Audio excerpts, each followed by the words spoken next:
Unemployment last month hit a 16-year low. Since my election,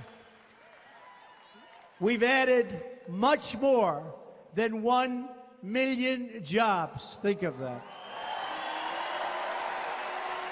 And boy, have we put those coal miners and coal back on the map. You've seen that, huh? That was the president in Youngstown, Ohio tonight, which got us thinking, who represents Youngstown in Congress? Well, of course, it's Tim Ryan. He's a Democrat. He joins us on the set now. Congressman, thanks for coming on. Thanks for having me. So what did you think of the speech? Campaign speech, for sure. Yeah. But not a lot of him talking about what he's done. Very different than his campaign speeches when he was in Ohio previously. He talked about expanding Medicare, expanding Medicaid, trillion-dollar infrastructure bill. Right. Opiate crisis, talked about trying to take care of that. And in all instances, he's either went backwards or not delivered at all on any of those promises. Why do you get so many people in Youngstown?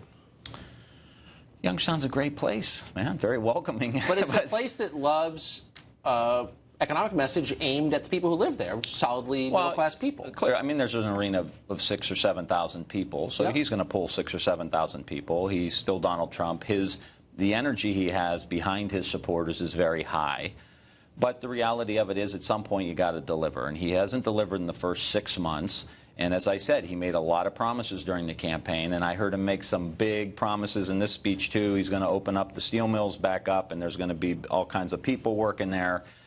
That's not the economy nowadays, Tucker. You know it and I know it. We have a $1 billion steel mill in Youngstown, and there's about 400 people on a good year working there. So what exactly is the message that voters in your district are getting from the Democratic Party now? It's that you're disgusting, that you probably have opinions that we're embarrassed of. If you're white, you're, quote, privileged, even if you're unemployed or make less than your dad did, which is really common. I mean, which do you think is a more effective message to your voters?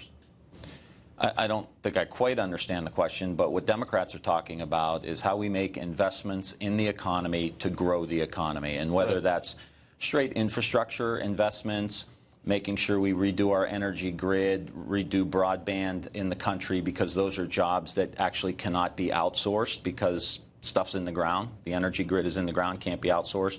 Broadband's in the ground, can't be outsourced. But also that we're not a party that's hostile to business, that we are for a simplified tax code. We are for small and mid-sized businesses making investments. We actually need those business people to take the risks to hire our people. I agree with that. I mean, for whatever it's worth, I agree with that message.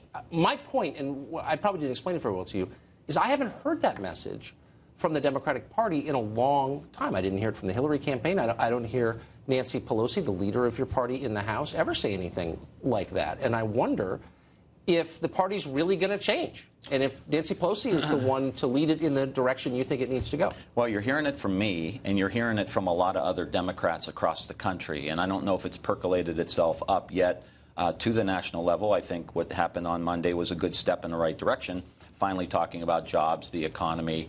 But we've got to continue to talk about how we grow the economy, how we can be business friendly and still be progressive, because we need those folks to make the investments to hire our people. But at the same time, we've got to make investments that help grow the economy. And yes, that's in infrastructure. But do you think the same group of people who've been leading your party for the last generation, who've pushed identity politics over an economic message, you know, electing Hillary Clinton, a rich Ivy League grad, as a win for all women, over, like, talking about people's jobs, do you think those people can continue to lead your party in a new direction? Why would they be able to do that? There are a lot of younger, newer people emerging in the party. I think of people like Hakeem Jeffries and Seth Moulton, myself. There's a lot of good governors that are talking about a growth agenda. Democrats are not hostile to business. Now, that message may not have percolated. So why don't you take on Pelosi for leadership in your party? I did. No, I mean, again. Oh, well, we're in the middle of an election cycle now. Right. We don't have elections for another year and a half. Well, yeah, but you got to get this stuff. I really don't have any interest in doing that. I did it. I'm using my platform, being on a great show like yours, to get this message out about there are Democrats out there that have a platform that are about growing the economy. Given all those people in that arena that just want a shot They just want a chance to feed their family. I think that's right. That's not been a message they've been hearing from you all, in my opinion. Well, we have the agenda to make that happen. I run into more people in Youngstown, in places I travel. Sorry, I got to go. They say I made more money under Bill Clinton than any other president. Let's get back to those days. Congressman, thank you. Thanks.